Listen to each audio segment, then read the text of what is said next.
Kofi Mensah's legs trembled as he pushed his rusted bicycle along an empty highway, sweat soaking his shirt under the fading African sun. Behind him, an unconscious man lay tied across the broken seat, barely breathing his body, slipping with every bump in the road. Cars sped past. No one stopped. No one cared. He had already ridden for hours, hungry, exhausted, alone. Why would a beggar boy risk everything to save a stranger?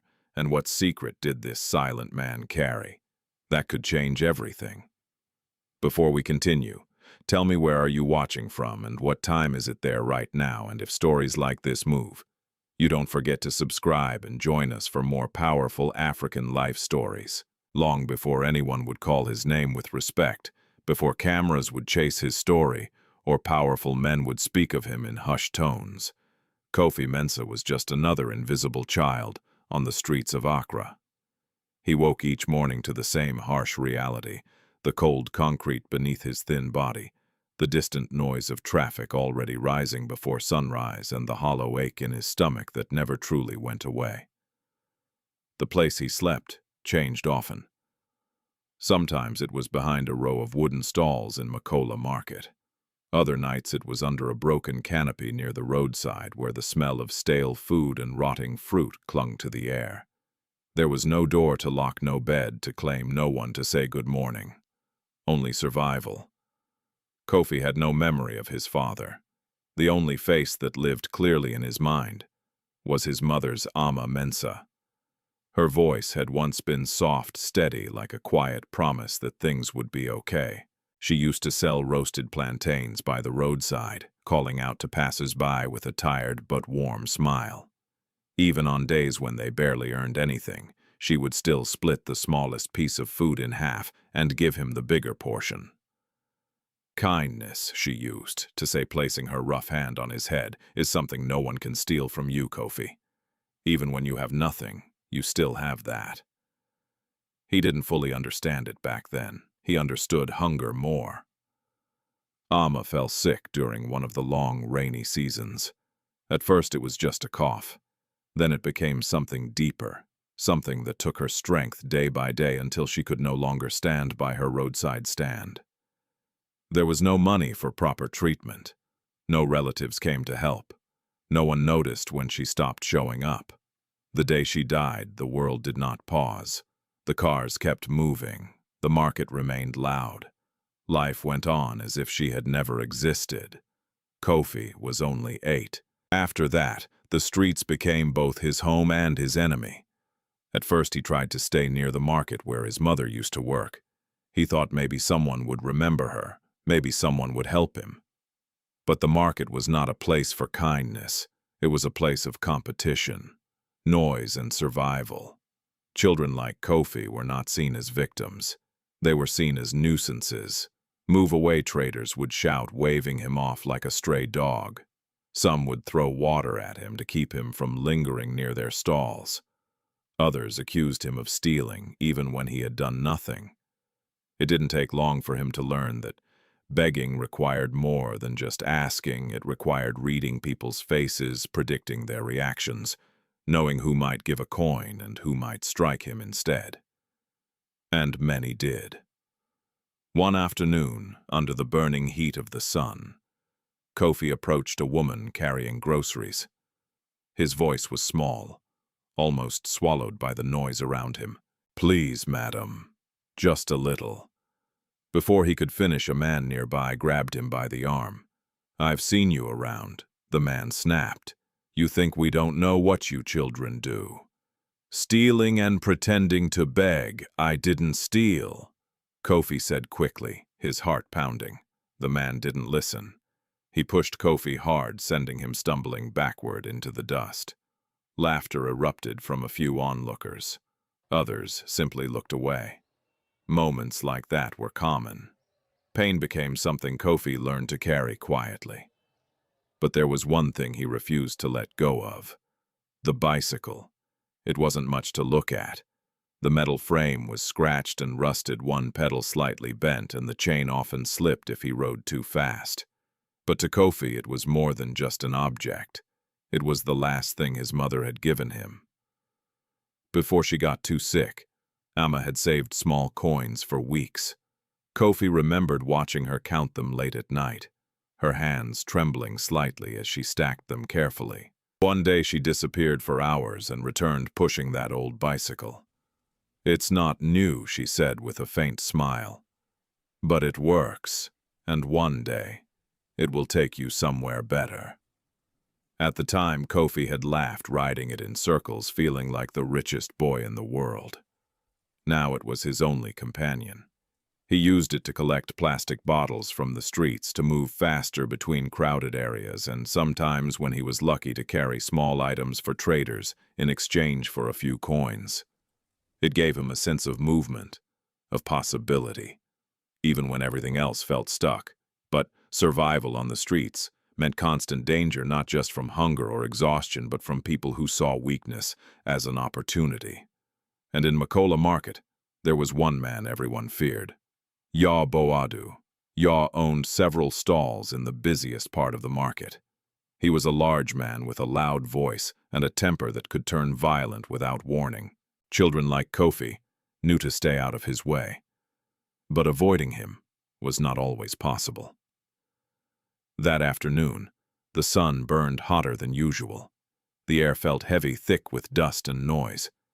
Kofi had not eaten since the previous day. His head felt light, his vision slightly blurred at the edges. Still, he pushed himself forward, weaving through the crowd, hoping to find someone kind enough to spare a coin.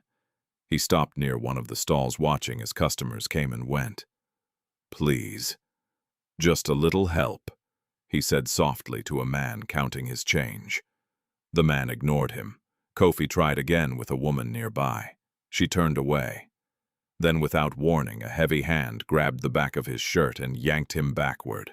"I told you never to stand here again," Yaw's voice thundered. Kofi's heart dropped instantly. "I'm sorry, sir. I was just before he could finish." Yaw shoved him hard. Kofi fell to the ground, his elbow scraping against the rough pavement. Pain shot through his arm, but he barely had time to react before Yaw kicked his bicycle.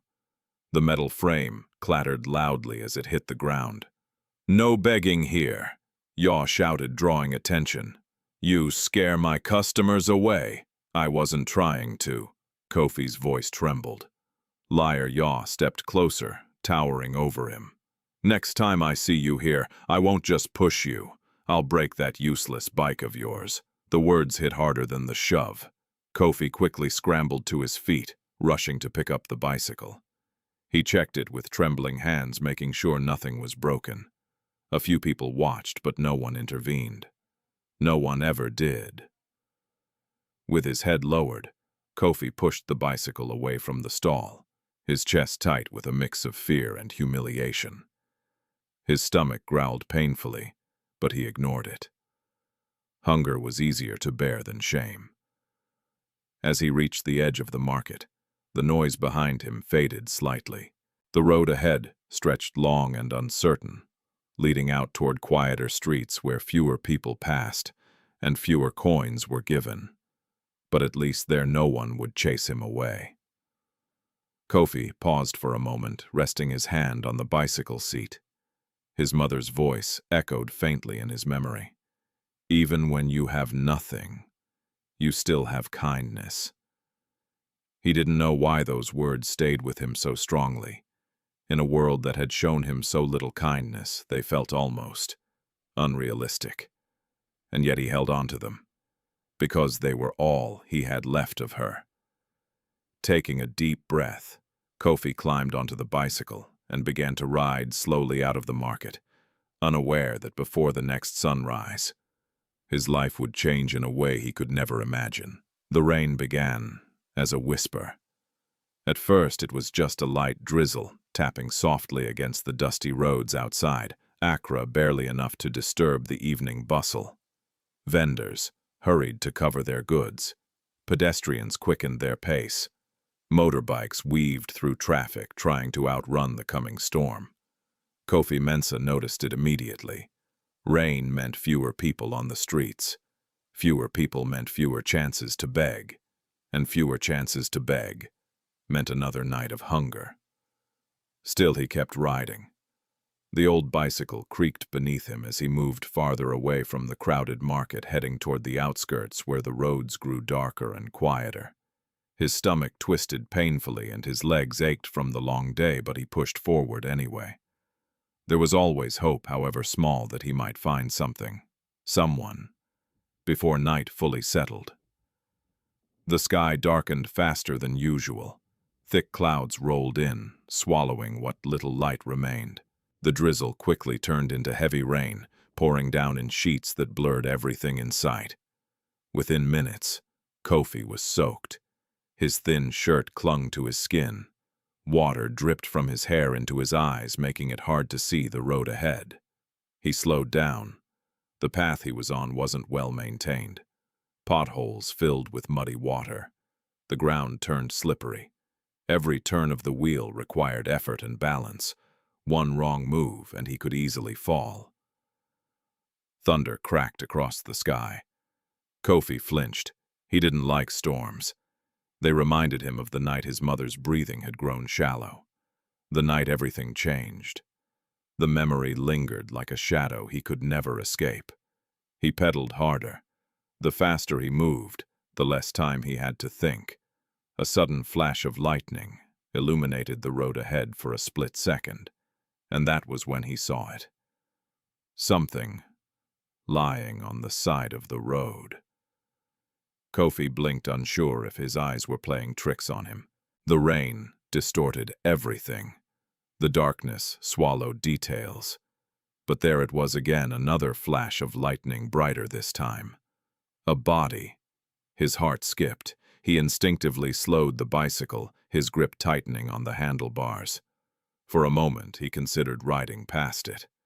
That would have been the safer choice, the smarter choice. Children on the streets learned quickly, don't get involved. Anything could be a trap. It could be a drunk man, a criminal, someone pretending, or worse, someone already dead. And if people saw Kofi near a dead body, they wouldn't ask questions. They would blame him. He had seen it happen before. Kofi's breathing became shallow as he rode closer, his eyes fixed on the figure. Another flash of lightning. This time he saw more clearly. The man was lying half on the road, half in the muddy grass. His clothes, once expensive, were torn and soaked in rain. One arm was twisted at an unnatural angle. Blood mixed with water, forming thin streams that flowed into the dirt. Kofi stopped. The bicycle wobbled slightly as he put his foot down. For a few seconds he didn't move. The rain continued to fall, heavy and relentless, drumming against the ground, against the bicycle, against his thoughts. "Don't get involved," a voice inside him whispered. He swallowed. His eyes scanned the empty road. No cars, no people, just darkness and the sound of rain. He should leave. Slowly, Kofi began to push the bicycle forward again, his gaze avoiding the man on the ground. His heart pounded loudly in his chest each beat, urging him to go to escape, to survive. One step, 2 steps, then a sound, so faint he almost missed it. A weak, broken breath. Kofi froze. He turned back slowly. The man's chest moved, barely. Alive. Kofi's mind raced. If he stayed, he could get into trouble. If the man died, people might accuse him. If someone dangerous was nearby, he could be attacked. But if he left, the man would die. The rain seemed louder now, as if pressing him to decide. Kofi took a hesitant step closer. "Sir," he called softly, his voice almost drowned by the storm. No response. He moved closer, crouching beside the man. His hands trembled as he reached out, unsure of what to do.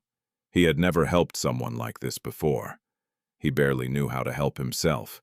The man's face was pale beneath the rain, his lips slightly parted. Blood trickled from a cut on his forehead. His breathing was uneven, slow, fragile.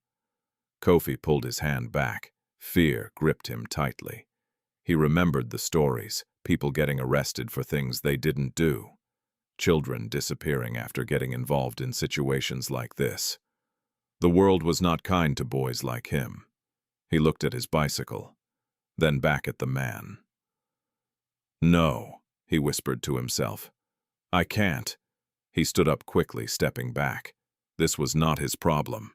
He turned, grabbing the bicycle, ready to leave. But then a memory. His mother's voice. Soft, but clear. "If you ever see someone suffering, and you turn away, what kind of person will you become, Kofi?" He squeezed his eyes shut. "Kindness is something no one can steal from you." The words echoed painfully. Kofi clenched his fists. "This world doesn't care," he muttered under his breath, his voice shaking. "No one helps me. Why should I help anyone?" The rain answered with silence. He opened his eyes again. The man lay there, unmoving, alone, just like he had been, so many times. Kofi's chest tightened. Slowly, almost unwillingly, he turned back. His feet carried him toward the man again, each step heavier than the last. I don't know how to help you," he said softly, kneeling beside him. "But I can't leave you here." His voice cracked. Carefully, he placed his hand near the man's chest, still breathing, barely. Kofi looked around again, just hoping that someone might appear. A car, a person, anyone. Nothing. Just him and the storm. He swallowed hard.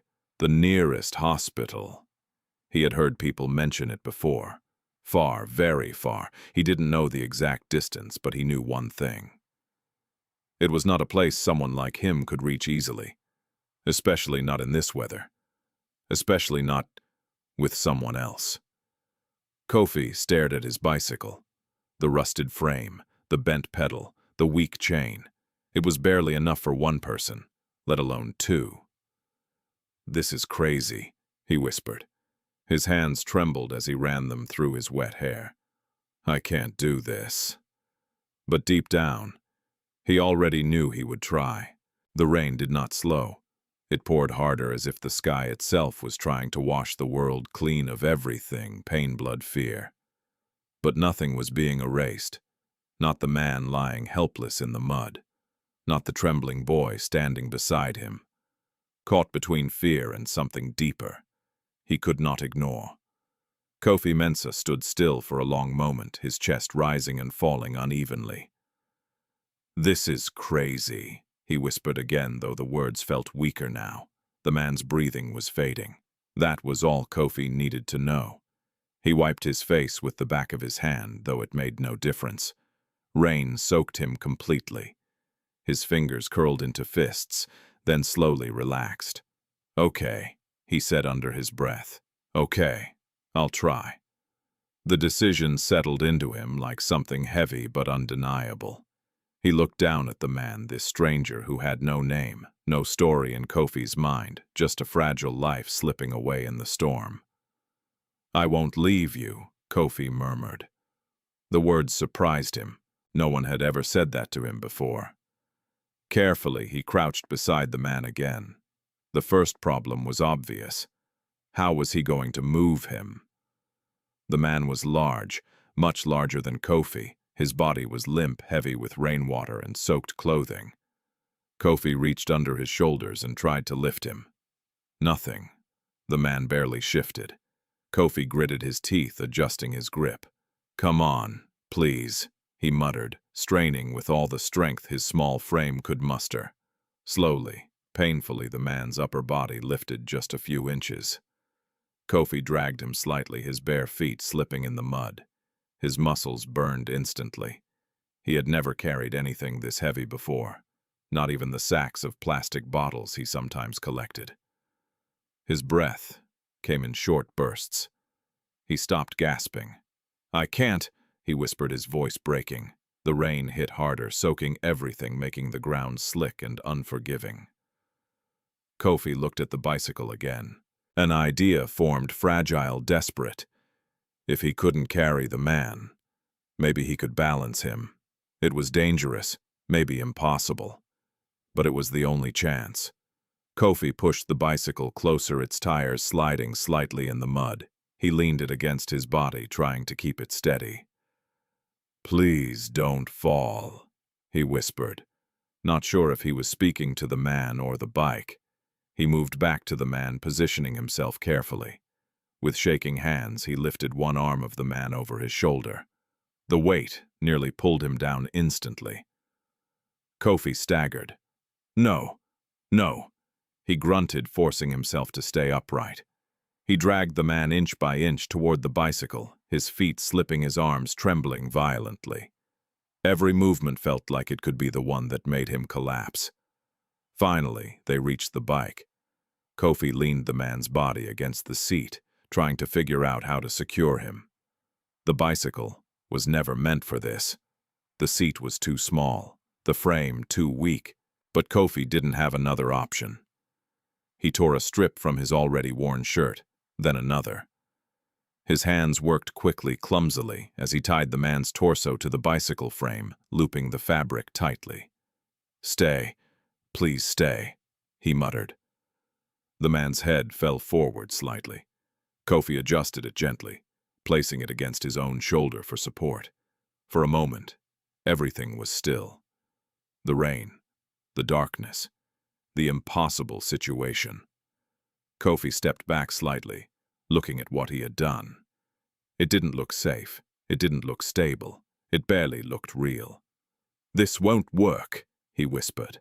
But the man's breathing, faint, uneven, reminded him that doing nothing would definitely not work.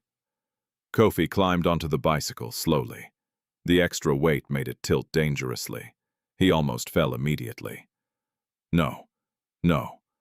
Stay," he said through clenched teeth, gripping the handlebars tightly. He adjusted his position, planting one foot firmly on the ground, testing the balance. The bicycle groaned under the strain. Kofi closed his eyes briefly. "If this breaks, we're both finished."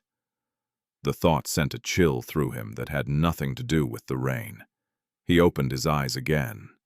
Just a little. Just move. He pushed forward. The bicycle resisted at first, the tires struggling against the mud and weight. But then slowly, it began to roll. Kofi let out a breath he didn't realize he had been holding. One step, then another. He wasn't riding yet, just pushing.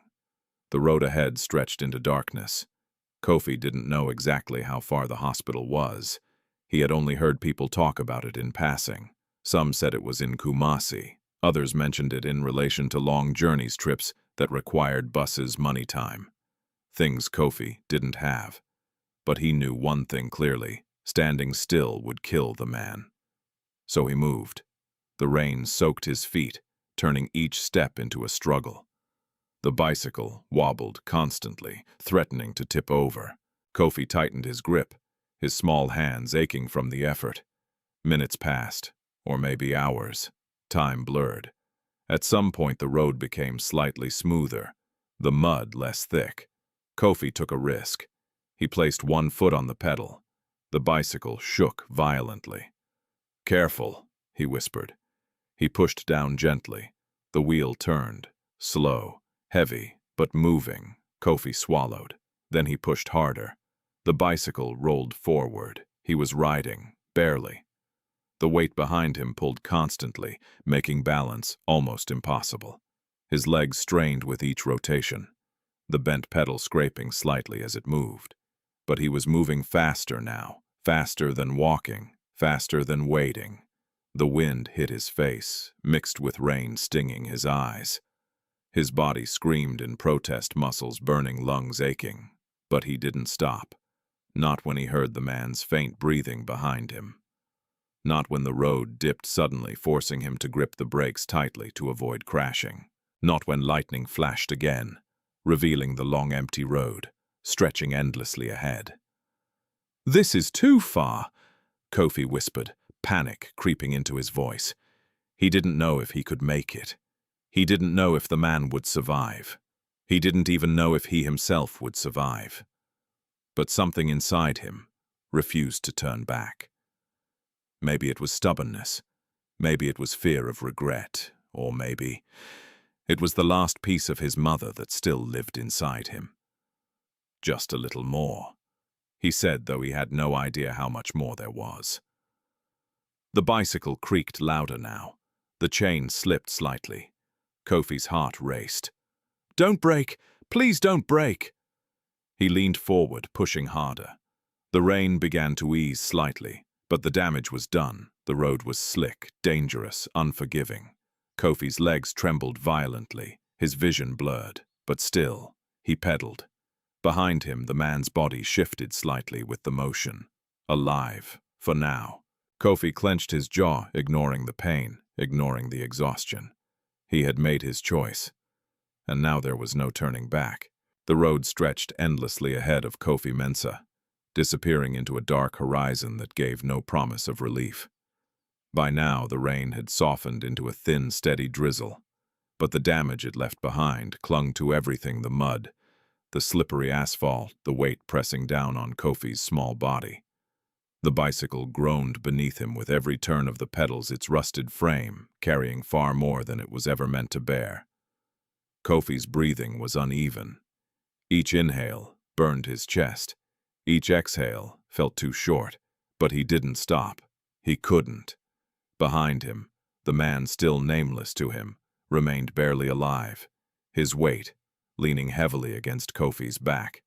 Every bump in the road made the bicycle wobble violently, forcing Kofi to tighten his grip until his fingers ached. "Stay. Please stay," he whispered again, as if the man could hear him. The night had grown quieter. No market noise, no shouting, no footsteps, just the sound of tires scraping wet ground, and the faint rhythm of a boy fighting against exhaustion. Kofi's stomach twisted painfully. He had not eaten in over a day. At first, hunger was sharp, like something clawing at him from the inside. But now it had turned into something worse, something dull and heavy that made his body feel slow weak. His vision flickered slightly at the edges. Still he pedaled. The road dipped suddenly. Kofi reacted too late. The bicycle sped forward down a steep slope, the added weight pushing it faster than he could control. His heart jumped into his throat. No, no, no. He squeezed the brakes. The tires skidded. The bicycle shook violently. The man's body shifted behind him, nearly sliding off the seat. Kofi gasped. "Hold on!" he cried instinctively, though the man could not respond. The front wheel hit a patch of loose gravel. Everything tilted. For a split second, Kofi saw the ground rushing toward him. The mud, the stones, the darkness, waiting to swallow them both. Then he leaned his entire body to the side, forcing the bicycle back into balance. The tires slid again, but this time, they held. The bicycle slowed, stopped. Kofi's legs collapsed beneath him as he jumped off his body, shaking uncontrollably. For a few seconds he couldn't breathe. He just stood there, gripping the handlebars tightly, his heart pounding so loudly it drowned out everything else. That was close, he whispered, his voice barely audible. He turned quickly, checking the man, still tied in place, still breathing, barely. Relief washed over Kofi, followed immediately by fear. "If I fall," he murmured, his throat dry, "he dies." The realization settled heavily on him. This was not just a journey. It was a responsibility. A fragile life balanced on every decision he made. Kofi wiped his face again, though it did nothing. His hands trembled as he adjusted the torn fabric holding the man in place, tightening it carefully. "I won't let you fall," he said quietly. The words came out steadier this time, stronger. He took a deep breath. Then he climbed back onto the bicycle. This time he moved slower, more careful. Every movement calculated. The road leveled out again, stretching long and silent beneath the dim glow of distant streetlights. Kofi focused on each pedal, each breath, each second. Time passed. He didn't know how long. Minutes blended into something else. His legs burned continuously, now the pain no longer sharp but constant like fire under his skin. His arms ached from holding the handlebars steady. His back felt like it was carrying the weight of the entire world. And yet, he kept going. At some point, the drizzle stopped completely. The sky remained dark, but the rain had left behind a cold stillness. The air felt heavier now, thick with moisture. Kofi's lips were dry. His throat burned with thirst. He looked around, searching for anything, a small shop, a house, even a roadside vendor. Nothing. Just empty road. The silence pressed against him. Then, in the distance, faint lights. Kofi's eyes widened slightly. Hope. He pushed harder, ignoring the protest from his body. As he got closer, the lights revealed a small roadside stop, a cluster of wooden stalls, some covered with tarps, others barely standing. A few people lingered under the dim glow, sheltering from the earlier rain. Kofi's heart lifted. Maybe, just maybe. He slowed the bicycle as he approached, his legs trembling from the effort. "Please," he called out weakly. "Help, please." A few heads turned. The people watched him as he came closer, their expressions shifting from curiosity to confusion, then to discomfort. Kofi stopped in front of them, barely able to hold the bicycle steady. "This man, he's dying," Kofi said, his voice cracking. "Please, I need help." "The hospital. I can't do it alone." The silence that followed felt heavier than the rain. One man stepped forward slightly, looking at the injured body. Then he shook his head. "This is not our problem," he said flatly. Kofi's chest tightened. "Please, he's still alive." "You don't know what happened," another man added, crossing his arms. "Maybe he was attacked. Maybe there are people looking for him." A woman looked away, avoiding Kofi's eyes. "We can't get involved," she murmured. Kofi stared at them. He didn't understand. There were so many of them, so much strength, so many chances to help, and yet, nothing. "Just water, please." Kofi whispered, his voice smaller now. I haven't eaten." The first man sighed impatiently. "You should leave before trouble comes," he said. "Take him somewhere else." Kofi felt something break inside him. Not loudly, not dramatically. Just quietly. The last bit of hope he had brought with him to that place. He nodded slowly. "Okay," he whispered. No one stopped him. No one offered anything. As he turned the bicycle away, the faint sound of their voices resumed behind him, as if nothing had happened, as if he had never been there. Kofi didn't look back. He couldn't. If he did, he might stop, and stopping was not an option. He climbed back onto the bicycle, his body heavier now, not just from exhaustion, but from something deeper. Disappointment, loneliness. But beneath all that, something else began to grow, something quiet, something stubborn. "They won't help," he murmured to himself. His hands tightened around the handlebars. "Then I'll do it myself." The words were soft, but they carried a strength he hadn't felt before. Kofi pushed down on the pedal. The bicycle moved forward again, slower now, weaker, but still moving. Behind him, the man's breathing continued, fragile, uncertain. Ahead of him, the road stretched on, long, dark, unforgiving. And Kofi kept going. The night grew colder as Kofi Mensah rode deeper into the unknown. The faint warmth that once lingered in the air after the rain had vanished, replaced by a sharp chill that crept into his bones. His soaked clothes clung to his thin body, offering no protection. Each gust of wind cut through him, making his teeth chatter uncontrollably. Still, he did not stop. The bicycle moved slower now, much slower.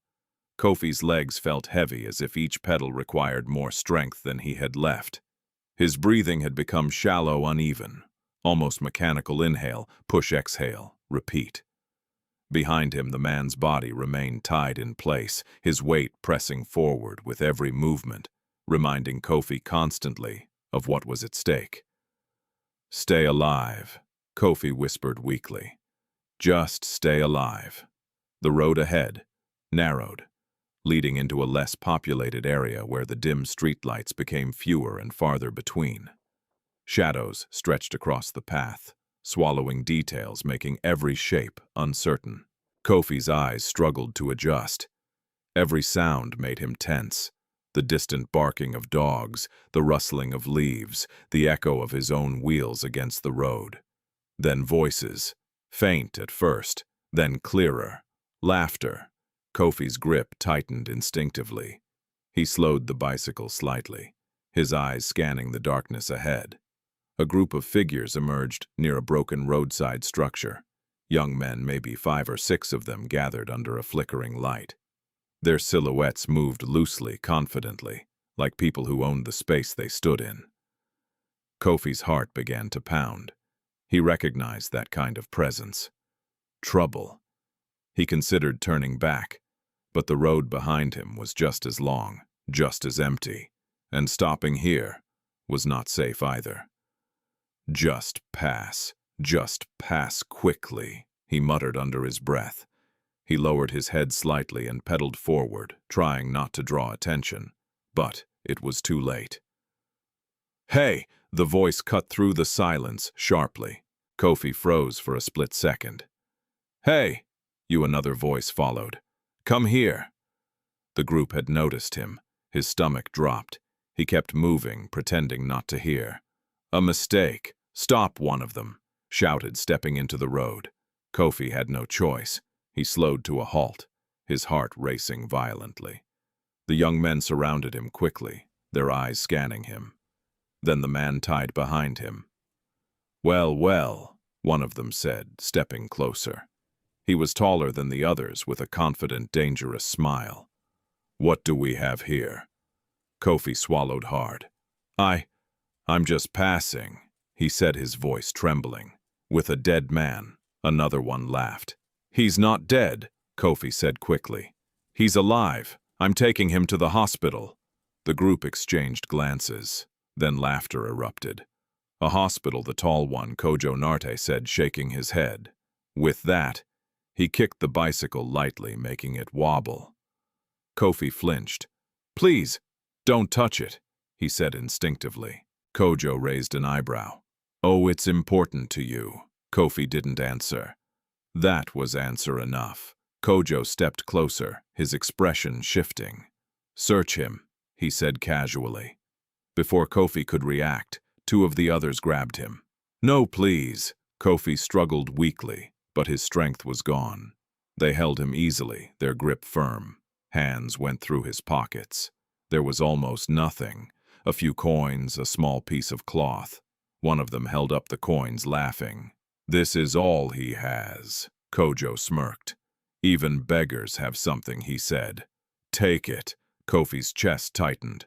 "That's mine. Please, I need it." Kojo's eyes hardened. "You need it," he repeated slowly. Then, without warning, he pushed Kofi hard. Kofi fell to the ground, his body hitting the rough surface. Painfully, his head spun, his vision blurring. "Everyone needs something," Kojo said coldly, "but no one gives it for free." The others laughed again. Kofi tried to get up, but his arms trembled beneath him. "Please," he whispered, his voice breaking. "He's dying." "I have to." Kojo kicked the bicycle, harder this time. The frame tilted dangerously. "No," Kofi cried, forcing himself up despite the pain. The man's body shifted, nearly slipping from the makeshift ties. Kofi rushed forward, grabbing the bicycle, holding it upright with all the strength he had left. "Don't, please don't," he begged. For a moment, Kojo just watched him. Then he shrugged. "It's useless anyway," he said. "Let him die." The words hit Kofi like a blow. Something inside him snapped, not loudly, but deeply. He tightened his grip on the bicycle, his small body trembling, not just from fear now, but from something else. Defiance. "No," Kofi said. The word surprised even him. Kojo frowned. "What did you say?" Kofi lifted his head slowly, his eyes meeting Kojo's for the first time. I said, "No." He repeated, his voice still shaking but stronger. The laughter stopped. For a brief second, the air shifted. Then Kojo stepped forward and shoved him again, harder. Kofi fell back, losing his grip on the bicycle. The man's body slipped.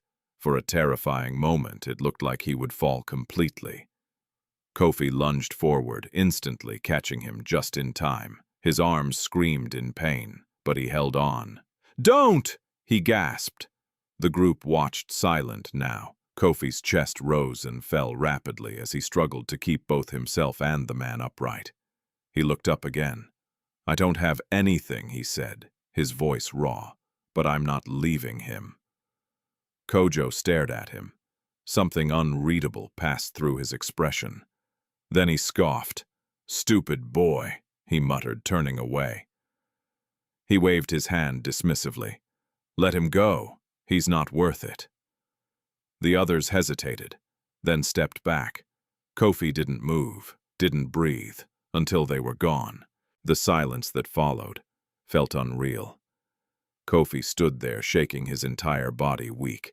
Slowly, he adjusted the man back onto the bicycle, his hands clumsy, his vision still blurred from the fall. The coins were gone, the last thing he had. But it didn't matter anymore. Not now. Kofi took a deep, shaky breath, then another. "Okay," he whispered. "Okay." He climbed back onto the bicycle. His legs screamed in protest. His arms felt like they would give out at any second, but he pushed down on the pedal anyway. The bicycle moved, slow, unsteady, but forward. Behind him, the man still breathed, barely. Ahead of him, the road continued, long, dark, uncertain. Kofi didn't know how much farther he could go. He didn't know if he would make it. But one thing had become clear. No one was coming to help. No one would save them. It was just him, and he would not stop. The night felt endless. After the encounter with Kojo Narti and his group, something inside Kofi Mensah had changed, not in a way that made him stronger physically, but in a way that made him quieter, more focused, as if the fear that once controlled him had burned away, leaving behind something stubborn and unyielding. But his body was reaching its limit. The bicycle creaked forward under the weight, its chain grinding with each turn. Kofi's legs moved slowly, now almost mechanically, like they no longer belonged to him. His arms trembled from holding the handlebars steady, and his back ached from supporting the man behind him. The road stretched on, dark, empty, unforgiving. Kofi's breathing had become shallow, uneven. Each inhale felt like pulling air through a tight space. Each exhale carried a quiet groan he could no longer suppress. I can't," he whispered under his breath. But the bicycle kept moving, barely. His vision blurred again. At first, it was just the edges. Shadows bending lights flickering in places where there were none. Then it spread inward, turning the world into something unstable, distant. He blinked hard. "Stay awake," he muttered.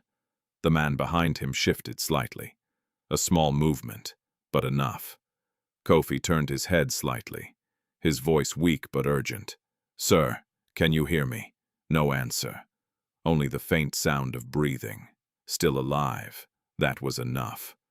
Kofi forced his eyes forward again. The road was no longer smooth.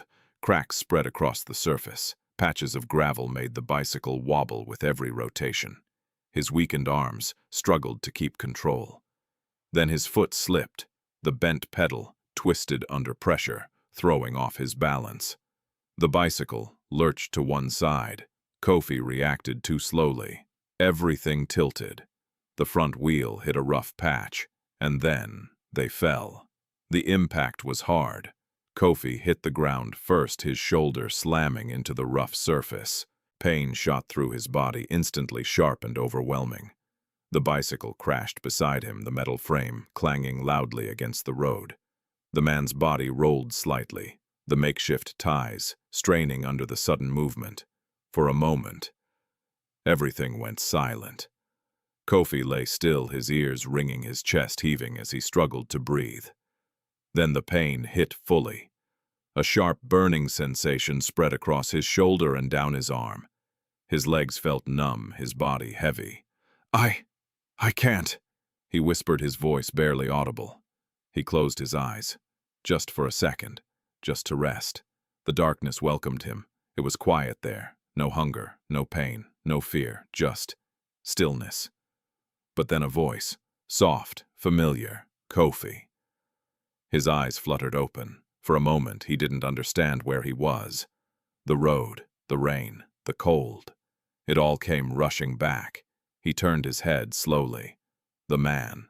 Still there, still breathing, barely. Kofi pushed himself up with a groan, his body protesting every movement.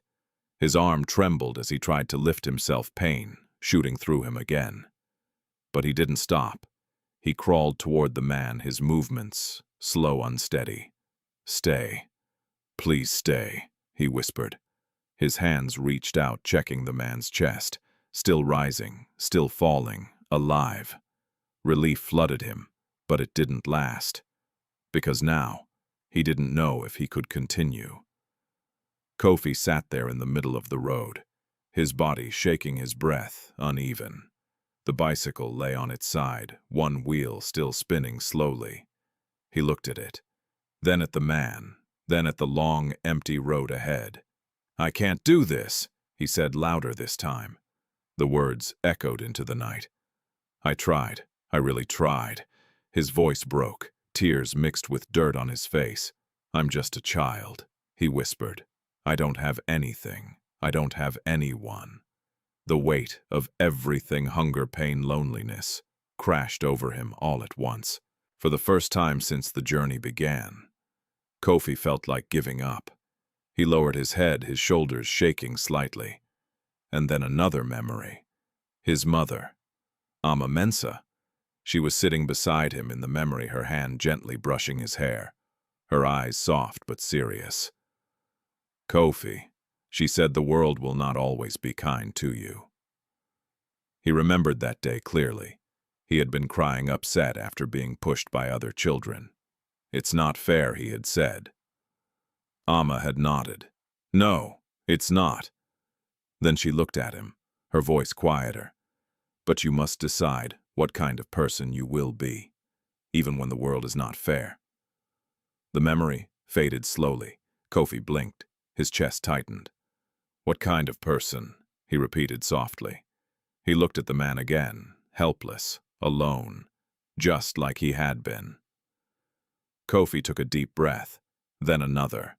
His hands clenched into fists. "I'm not leaving you," he said. This time the words were firm, certain. He pushed himself up again, ignoring the pain screaming through his body. His legs trembled violently as he stood, barely holding his weight. Step by step he moved toward the bicycle. He lifted it slowly, carefully checking the frame. Still intact, barely. He turned back to the man. This time it was harder, much harder. His strength was fading fast, but he forced himself to lift the man again, inch by inch, his muscles burning, his breath coming in sharp gasps. "Come on, please," he grunted. The man's body shifted. Kofi nearly lost his balance, but he held on, slowly, painfully. He got him back onto the bicycle. His hands worked quickly to secure the torn fabric again, tightening the knots as best as he could. "Don't fall. Please don't fall." He rested his forehead briefly against the cold metal frame, his body shaking uncontrollably. Then he climbed back on. His legs felt like they no longer belonged to him, but he pushed the pedal anyway. The bicycle moved, slow, unsteady, but moving. Kofi's vision blurred again. The road ahead seemed to stretch endlessly, but something inside him had changed. He was no longer riding because he thought he could make it. He was riding because he had chosen not to stop, even if it broke him, even if it was impossible. Behind him, the man's breathing continued, faint, fragile. Ahead of him, only darkness. And yet, Kofi kept going. The road no longer felt real. To Kofi Mensah, everything had begun to blur into a single endless stretch of effort, pedal, breathe, endure. The world around him lost its sharp edges. The darkness softened. The silence deepened.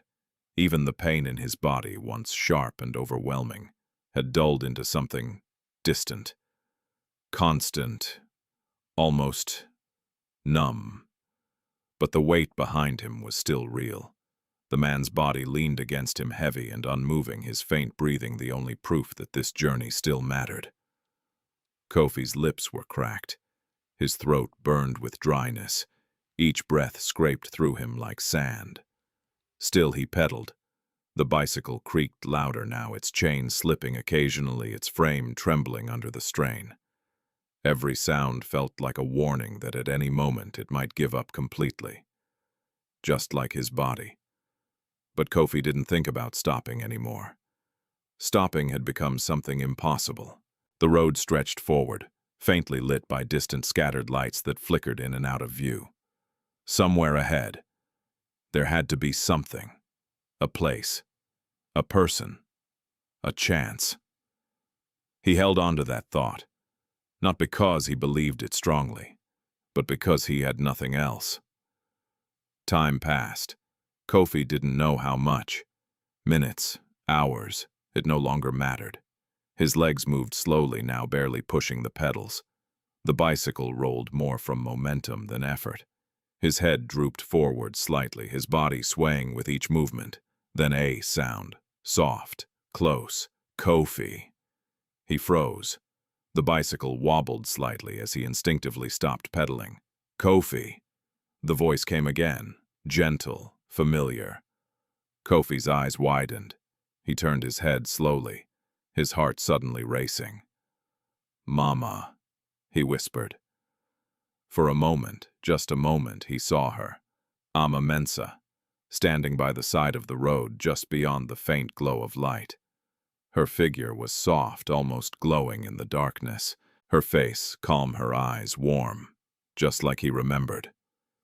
Kofi's breath caught in his throat. "You're tired," she said gently. Tears filled his eyes instantly. I can't do it anymore," he whispered, his voice breaking. I tried so hard." Amma stepped closer, or maybe it just felt that way. "You've done more than anyone would ask of you," she said. Kofi shook his head weakly.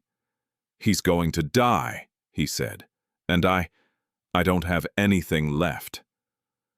Amma looked at him quietly. Then she reached out her hand, hovering just above his shoulder. "You still have your heart," she said softly, "and that is more than enough." Kofi closed his eyes, tears slipping down his cheeks. "I'm scared." "I know," she replied. The world around him seemed to disappear for a moment. No road, no pain, just her voice. "But courage," she continued, "is not about being strong, Kofi. It's about moving forward, even when you are afraid." Kofi's grip tightened on the handlebars. "I don't want to lose him," he whispered. Amma smiled faintly. "Then don't stop." The words echoed, simple, clear. Kofi opened his eyes. The road was empty again, dark, silent. His mother was gone, or maybe she had never been there. Kofi inhaled sharply, his chest tightening. "Don't stop," he repeated. The words felt different now, stronger. He wiped his face with trembling hands, clearing the tears and rain. Then he pushed the pedal. The bicycle moved again, slow, painful, but steady. Something inside him had shifted. Not his strength, not his body, but his will. It was no longer about whether he could make it. It was about the fact that he would not quit. The road curved slightly ahead, leading toward a faint glow of light that seemed more stable this time. Not flickering, not distant. Real.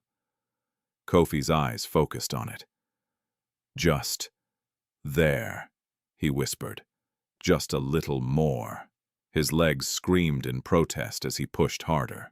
The bicycle picked up a small amount of speed. The light grew closer. Shapes began to form small structures. Shadows of buildings, something resembling a roadside stall. Hope flickered again. As he approached, he saw a single figure sitting under a dim lantern, a woman wrapped in a cloth surrounded by small baskets of goods. She looked up as Kofi neared her expression, shifting from calm to shock. "Kofi," she said, recognizing him faintly from the market. It was Abena Owusu. Kofi tried to speak, but his voice failed him at first. "Please," he finally managed his words barely audible. "Help!" Abena stood up quickly, stepping toward him. "What happened?" she asked, her eyes moving from Kofi to the man behind him. "He's dying," Kofi said. "I need water, please." Abena didn't hesitate. She rushed to grab a small container, bringing it back quickly. "Drink," she said, holding it to his lips. Kofi drank greedily, the water spilling slightly as his hands trembled. It was warm, not clean, but to him, it felt like life itself. He coughed slightly, then took another sip. Slowly, Abena said gently. Kofi nodded weakly. She looked at the man again, her expression tightening. "You've been carrying him like this?" she asked, disbelief in her voice. Kofi nodded. "For how long? I don't know." Abena shook her head slowly. "This is too much for you," she said. "You should stop. Wait for help. Someone will come." Kofi's eyes filled with quiet determination. "No one is coming," he said. The words were simple, but they carried the weight of everything he had experienced that night. Abena looked at him for a long moment. Then she sighed softly. "I don't have a vehicle," she said. "I can't take you to the hospital." Kofi lowered his head slightly. "I know," but she continued. "You need strength." She reached into one of her baskets and pulled out a small piece of bread. "It's not much," she said, handing it to him. Kofi hesitated. "Take it," she insisted. Slowly, he accepted it. He ate quickly, the dry bread sticking to his throat, but he didn't stop. It gave him just enough to feel something again. Energy, a small spark. Abena placed a hand gently on his shoulder. "You are a brave boy," she said softly. "But bravery alone is not enough. Be careful." Kofi nodded. "Thank you," he whispered. He climbed back onto the bicycle, his body still weak but slightly steadier than before. Abena stepped back, watching him. "You don't have to do this alone," she said. Kofi looked at her, then at the road ahead. "Yes," he said quietly. "I do." And with that, he pushed forward again. The bicycle moved, the journey continued, and somewhere deep inside him, hope refused to die. The road after Abena's stall felt different. Not easier, not shorter, but clearer. Kofi Mensah could still feel the ache in every part of his body, his legs trembling with each push, his arms barely able to steady the bicycle. His throat still dry, despite the small amount of water. But something inside him had settled into a rhythm. Push, breathe, move. The small piece of bread sat heavily in his stomach, not enough to fill him, but enough to remind him that he was still alive. Behind him, the man's breathing remained faint, fragile, but present. Kofi listened to it constantly. Every few seconds his head would tilt slightly, his ears straining to catch the sound. Still breathing, still alive. That was enough to keep going.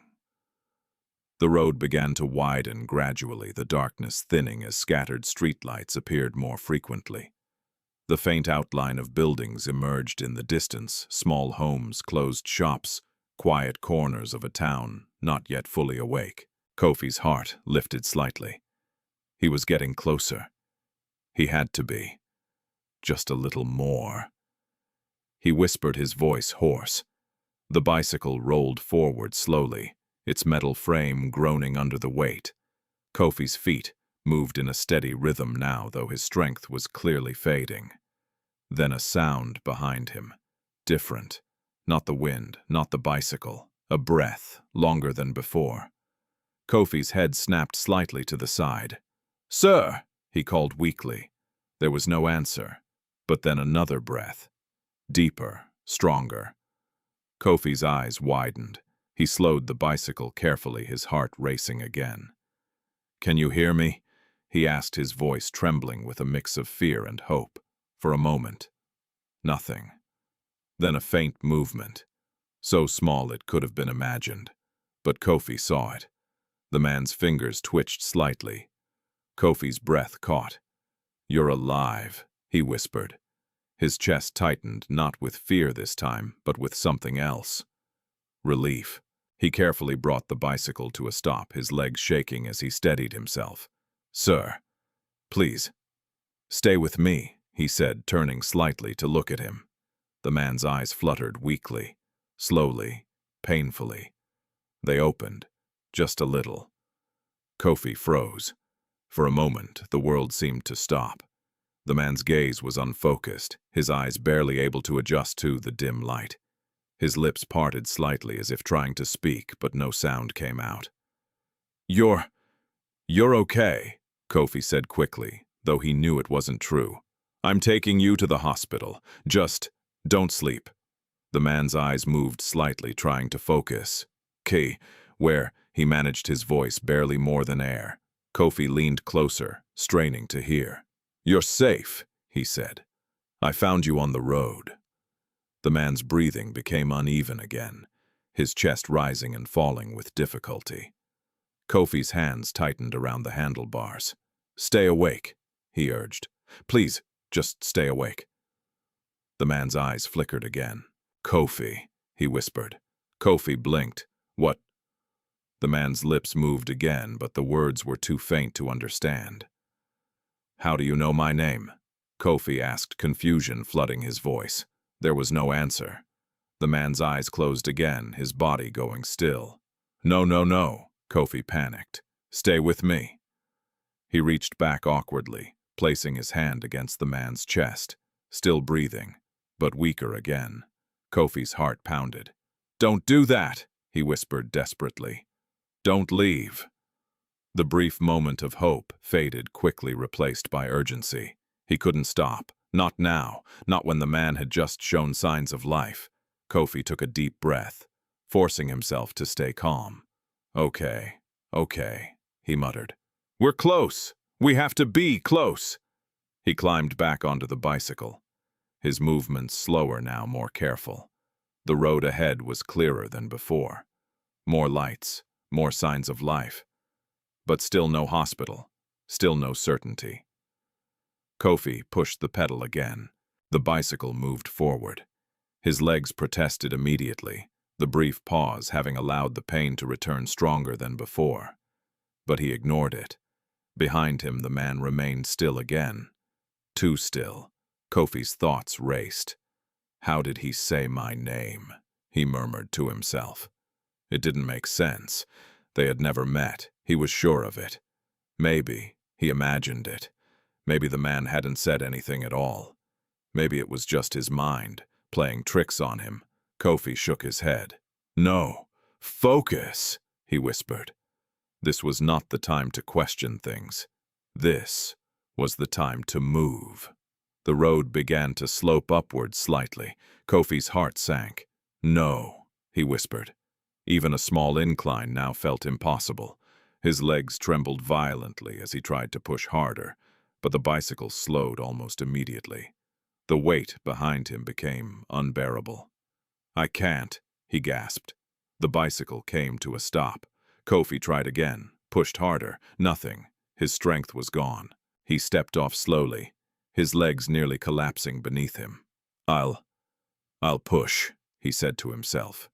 He grabbed the handlebars tightly and began to walk. One step, then another. Each step felt heavier than the last. The incline stretched ahead, long and unforgiving. Kofi's breathing became ragged again, his chest tightening with each movement. "Just a little more," he whispered. His feet dragged against the ground.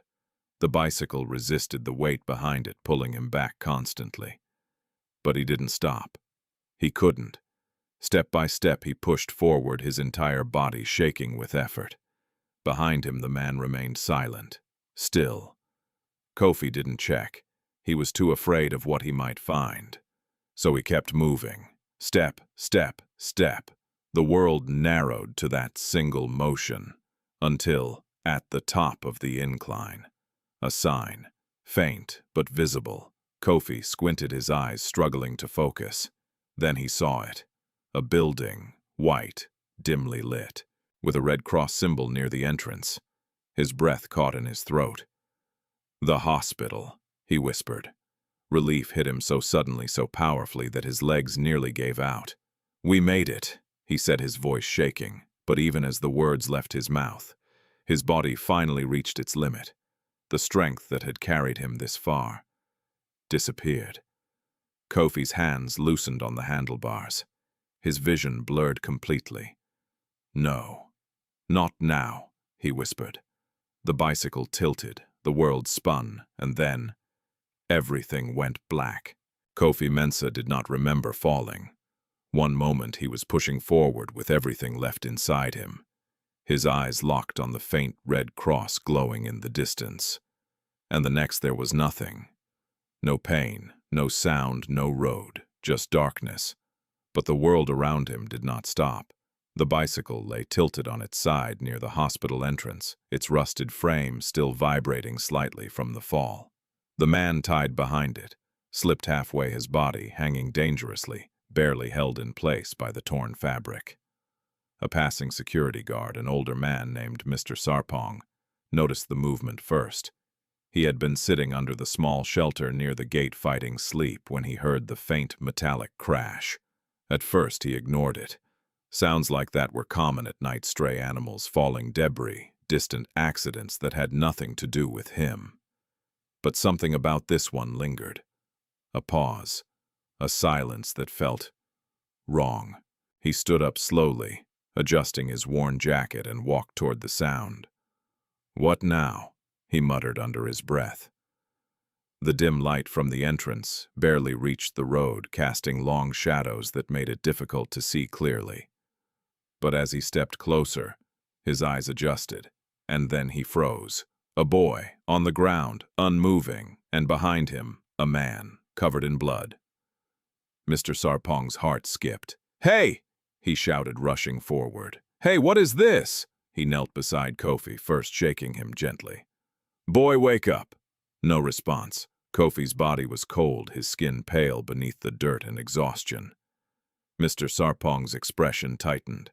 "Hey, this is not good." He turned quickly to the man tied to the bicycle. The sight made him inhale sharply. The injuries were severe. Blood bruises, unnatural stillness. But then, a breath. Faint. "But there, he's alive," Mr. Sarpong whispered. The urgency hit him instantly. "Help!" he shouted toward the hospital entrance.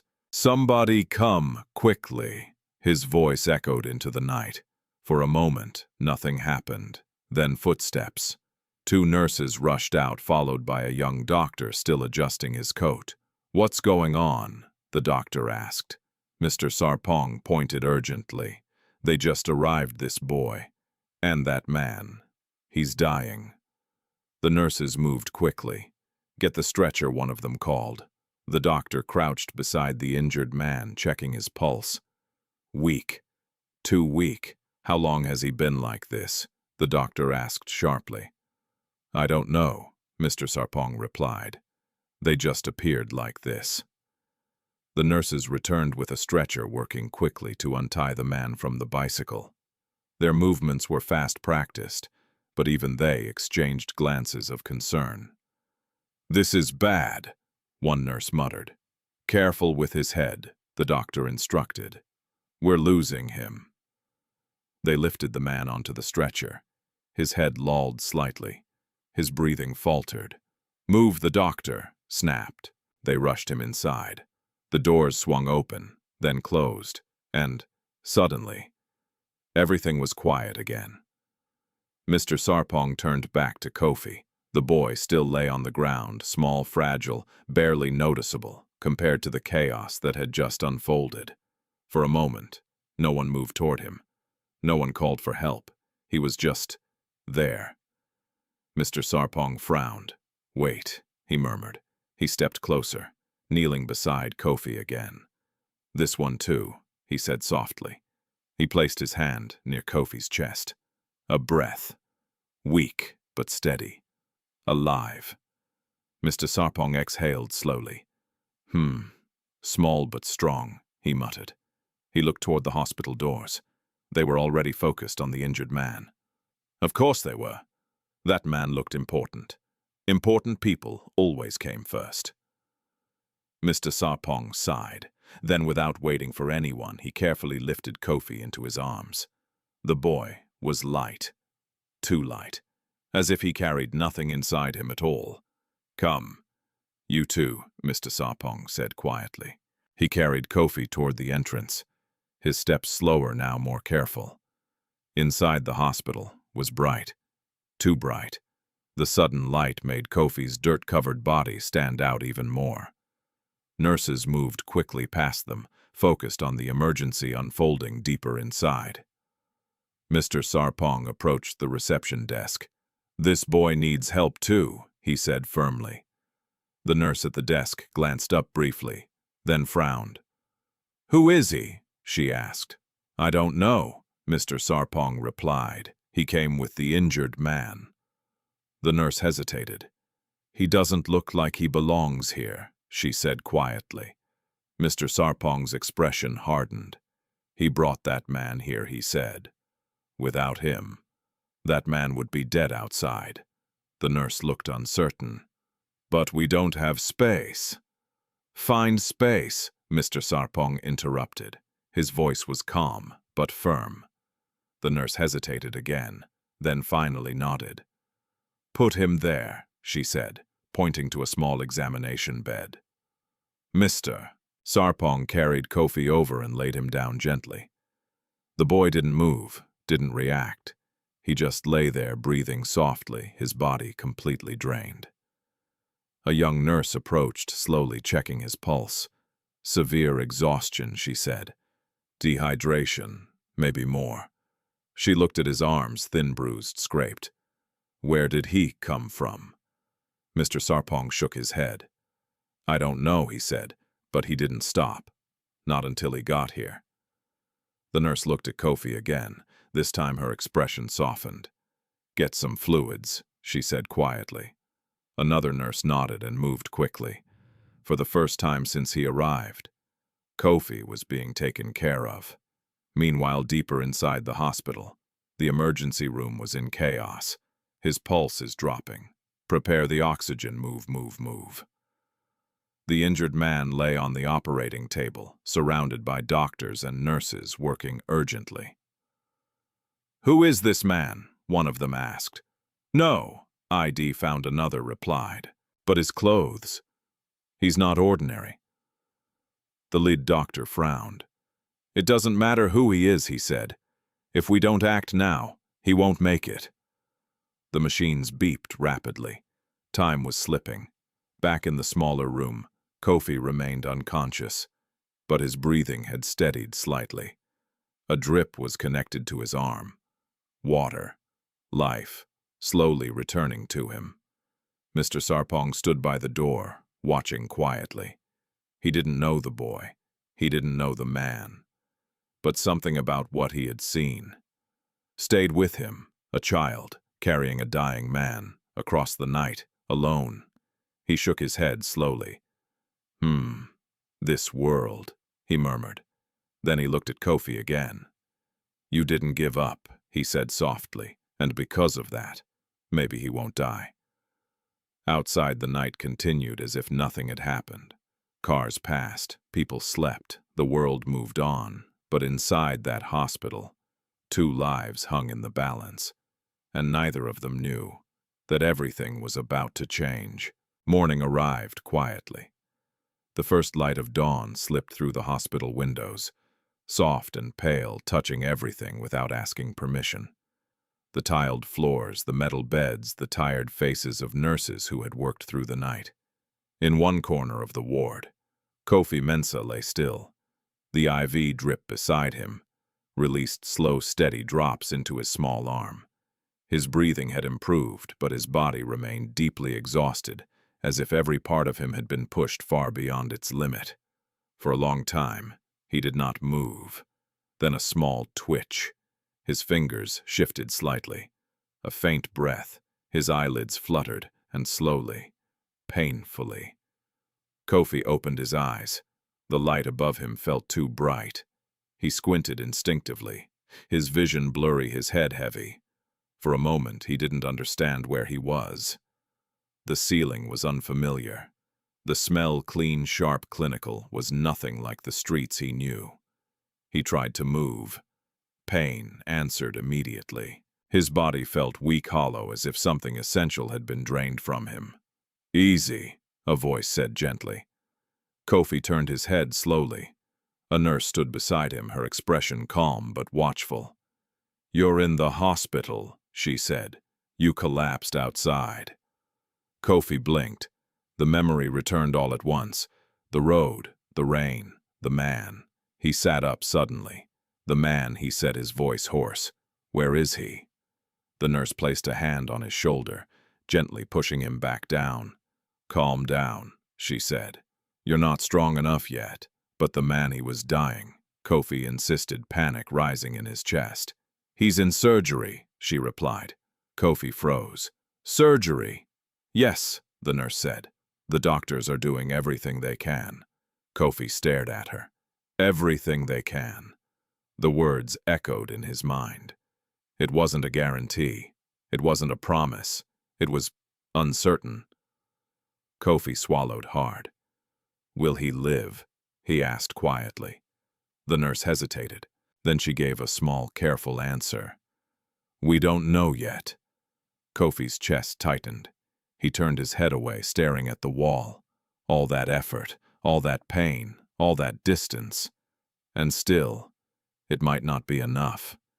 His hands clenched slightly against the thin hospital sheet. I brought him here," he whispered. The nurse looked at him more closely now. "You did?" she asked. Kofi nodded weakly. "On my bicycle, from the road." He was alone. The nurse's expression changed. Not dramatically, but enough. "You brought him all the way here?" she asked slowly. Kofi nodded again. "I didn't know what else to do." For a moment, the nurse said nothing. Then she glanced toward the door. "I'll be back," she said quietly. She left. Kofi lay there, his eyes fixed on the ceiling. The room felt too still, too quiet. His body was safe now, warm, clean, but his mind was still on that road, still pushing, still struggling, still afraid. He turned his head slightly, looking at the IV connected to his arm. Water. Something so simple. Something he had gone without for so long. He swallowed, then closed his eyes briefly. "Please," he whispered under his breath. "I did everything I could." Meanwhile, on the other side of the hospital, the atmosphere was anything but quiet. Footsteps echoed through the hallway. Voices, urgent, controlled, moved quickly between rooms. And then they arrived. Black vehicles, polished, expensive. They stopped sharply outside the hospital entrance. Doors opened. Men stepped out, first well-dressed, alert, scanning everything with sharp eyes. Security. Then a woman. Tall, composed, dressed in an elegant dark outfit that contrasted sharply with the chaos of the hospital. Zainab Okonkwo. Her face was calm, but her eyes were not. They carried something deeper. Fear. She walked quickly inside, the sound of her heels echoing against the floor.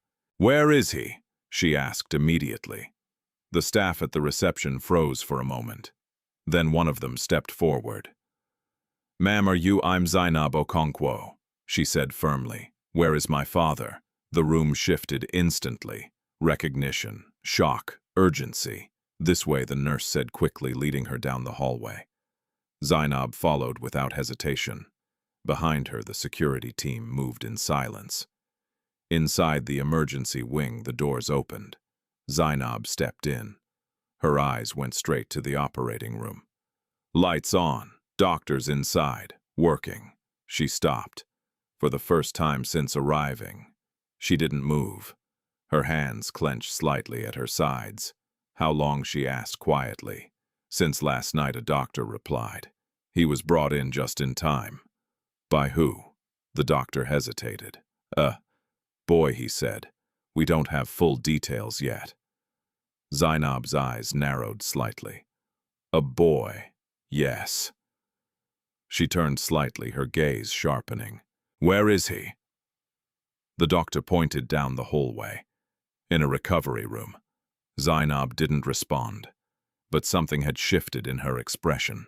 Something curious. Something cautious. Back in Kofi's room, the door opened slowly. Kofi didn't notice at first. He was still staring at nothing. His thoughts distant, his body too tired to move. Then a presence. He turned his head slightly and saw her.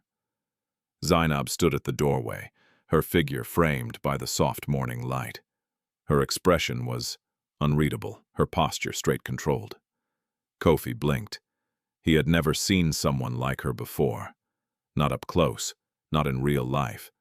She looked powerful, important, out of place in his world. And he looked like nothing, dirty, thin, small. They stared at each other for a moment. Then Zainab stepped inside. You, she said. Her voice was calm, but cold. Kofi swallowed. Yes. They said you brought my father here. Kofi's heart skipped. Your father. He sat up slightly, ignoring the pain. I found him on the road, he said quickly. He was dying. I didn't know who he was. Why? Zainab interrupted. The question caught him off guard. Kofi blinked. Why did you help him? She asked. Her eyes were sharp now, studying him closely. You don't know him. You don't look like someone who has anything to give. So why would you risk your life for him? The room felt smaller. Kofi's throat tightened. He didn't know how to answer. Not in a way she would understand. I just couldn't leave him, he said finally. Zainab stared at him. Silence stretched between them. You expect me to believe that? She said quietly. Kofi lowered his eyes slightly. I don't expect anything, he replied. Zainab's expression didn't change, but something flickered behind her gaze. Something uncertain. She turned slightly, looking away for a moment. Then back at him. If anything happens to him, she said slowly, we will investigate everything. Kofi nodded weakly. I understand. He didn't argue. He didn't defend himself. He was too tired, too empty. Zainab watched him for another second. Then she turned and walked out. The door closed behind her. Kofi lay back down slowly. His chest felt heavy again. Not from exhaustion this time, but from something else. Fear. Because now, he wasn't just a boy who helped a stranger. He was a boy, caught in something much bigger than himself. The hospital did not sleep. Even as morning grew brighter and the city outside began to wake, the tension inside those walls only tightened. Nurses moved faster. Phones rang more frequently. Footsteps echoed in hurried patterns across the polished floors. Because this was no longer just another emergency case. This was Adewale Okonkwo. And now, everyone knew. News had spread faster than anyone expected. By mid-morning, black vehicles continued arriving one after another. Men in suits filled the corridors, their eyes scanning everything, their voices low but urgent. Security tightened. Doors that once remained open were now guarded. The hospital had changed, and Kofi could feel it even from his small bed. He sat quietly, his back against the wall, his thin blanket pulled loosely over his legs. His body had regained a little strength, but not much. Every movement still reminded him of how close he had come to collapse. But that wasn't what troubled him. It was the atmosphere. Different. Heavy. People no longer walked past him without noticing. Now they looked, some with curiosity, some with suspicion, some with something he couldn't quite understand. Kofi lowered his gaze. He didn't belong here. That much was clear. A nurse passed by, whispering to another. "That's him," she said softly. "The boy. Yes, the one who brought him." Kofi heard it. He pretended not to. His hands tightened slightly around the edge of the blanket. He wished he could disappear, but he couldn't, because somewhere in this building, the man he had carried was still fighting to live, and Kofi couldn't leave without knowing what happened. Across the hallway, the operating room doors remained closed. Inside, the tension had reached its peak. His blood pressure is dropping. Stabilize him now. The lead surgeon leaned forward, his focus absolute. "Stay with me. Stay with me," he muttered under his breath. Machines beeped rapidly. Time was running out. Outside, Zainab Okonkwo stood motionless, her arms crossed, her expression controlled, but her eyes betrayed everything. She had not moved from that spot for hours. Not when people approached her. Not when her phone rang. Not even when members of her father's company arrived, asking questions, demanding answers. She ignored them all. Because nothing mattered, until those doors opened. One of the senior staff approached her carefully. "Miss Okonkwo," he said, his tone respectful. "We are doing everything possible." "I know," she interrupted quietly. Her voice was calm. Too calm, but it carried something beneath it. A warning. The man nodded and stepped back. Zainab's gaze shifted slightly, toward the hallway, toward the room where Kofi was. She didn't move, but she remembered. His face, his words. "I just couldn't leave him." She frowned slightly. It didn't make sense. People didn't act like that, not without reason, not without something to gain. And yet, he had asked for nothing. No money, no recognition, nothing. That unsettled her. Back in Kofi's room, the door opened again.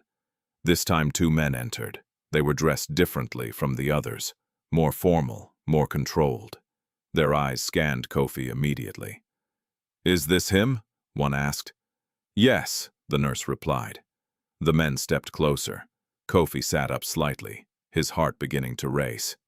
"Your name is Kofi Mensah," one of them asked. Kofi nodded. "Yes." The man studied him. "How did you find Mr. Okonkwo?" Kofi swallowed. "He was on the road.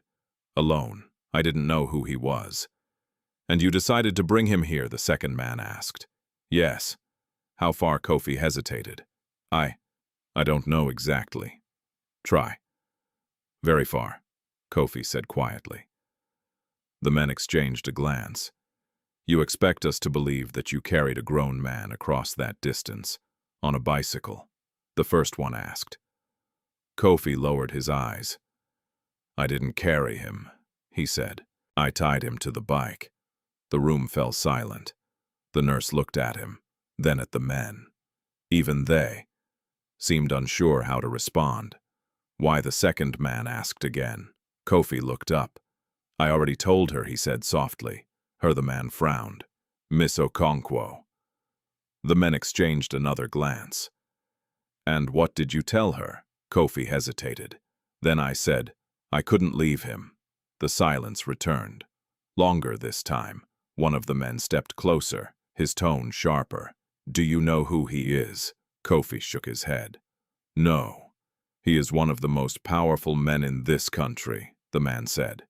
"People don't just find him on the road." Kofi's chest tightened. "I didn't know," he repeated. The man studied him for a long moment, then finally stepped back. "We will continue this later," he said. They turned and left. The door closed. Kofi exhaled slowly. His hands trembled slightly. He didn't understand what was happening. He had only tried to help.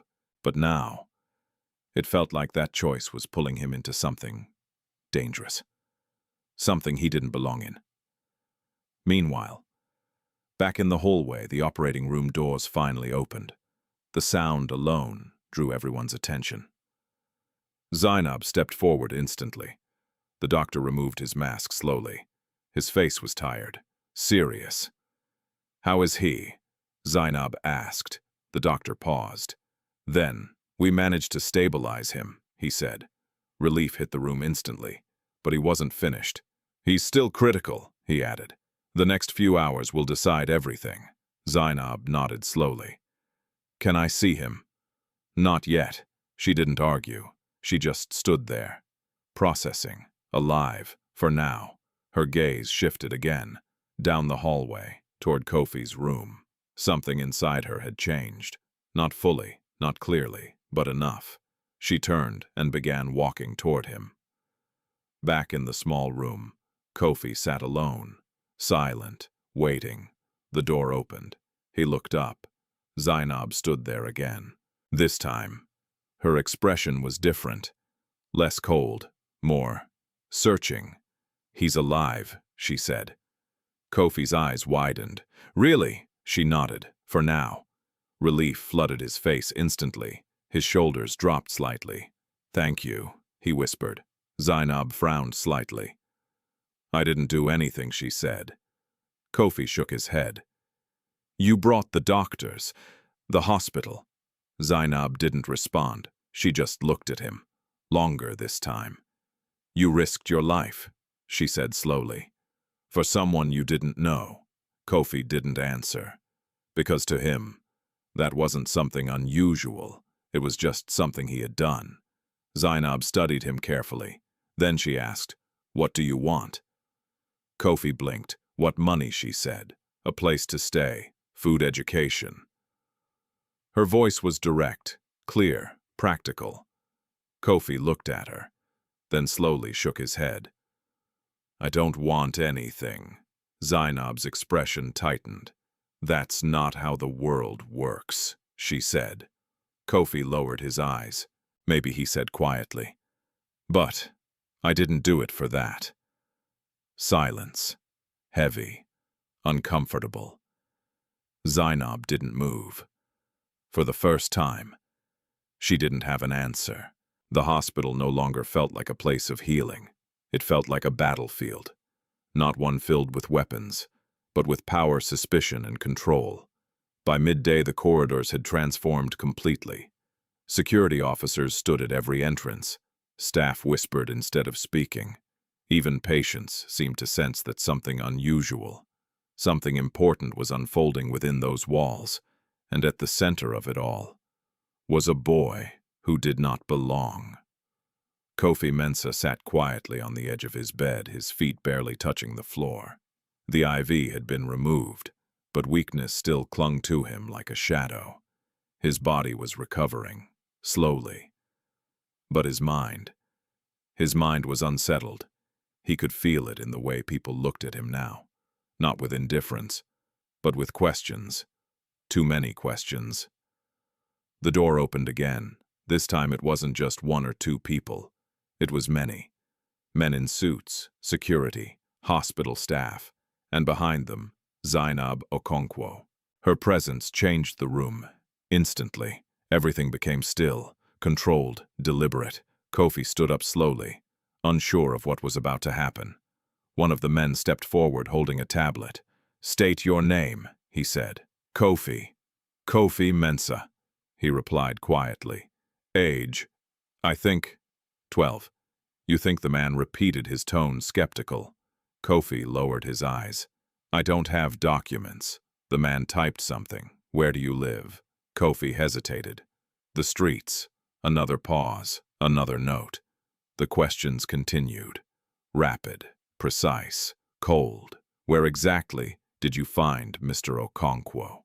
Why were you there at that time? Did you see anyone else? Did you touch anything?" Kofi answered as best as he could, but the more he spoke, the more it felt like his words weren't enough. like they were searching for something else, something hidden, something he didn't even know existed. "I told you everything," he said finally, his voice small but steady. One of the men looked up.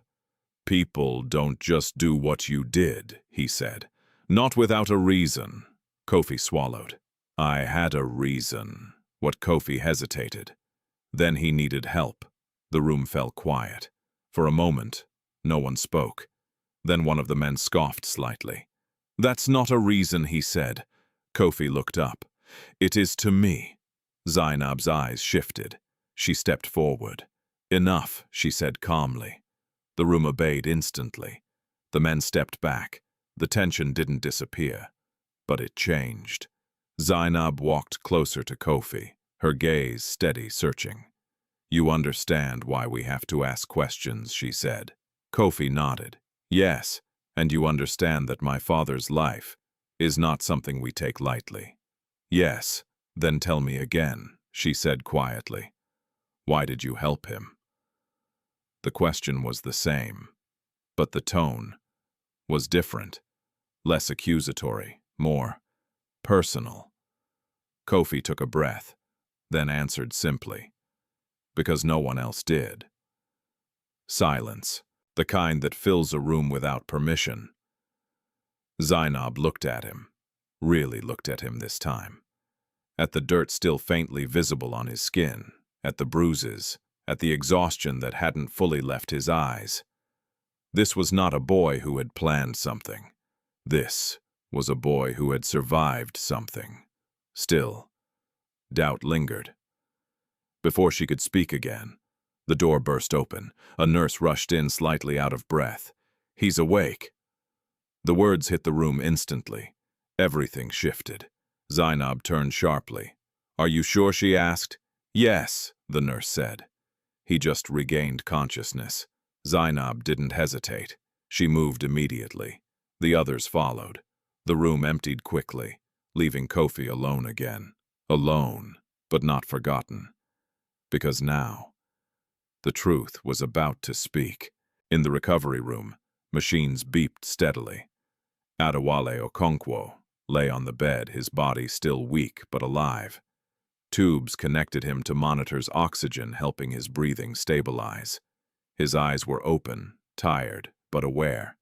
Zainab entered first. Her steps slowed as she approached. "Father," she said softly.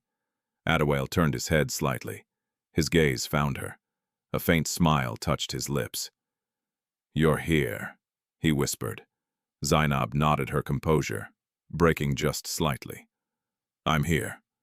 The doctors stepped back, giving them space. For a moment, it was just them. Then Adewale's expression shifted. "Where is he?" he asked. Zainab frowned slightly. "Who? The boy?" Adewale said, his voice weak but urgent. "The one who brought me." Zainab hesitated. "He's here," she said. Adewale's eyes closed briefly, then opened again.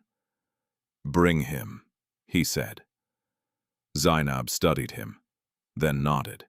Back in the small room, Kofi sat still, his hands resting on his knees. The silence felt heavier now, waiting. Then the door opened again. A nurse stepped in. "He wants to see you," she said. Kofi blinked. "Me, yes."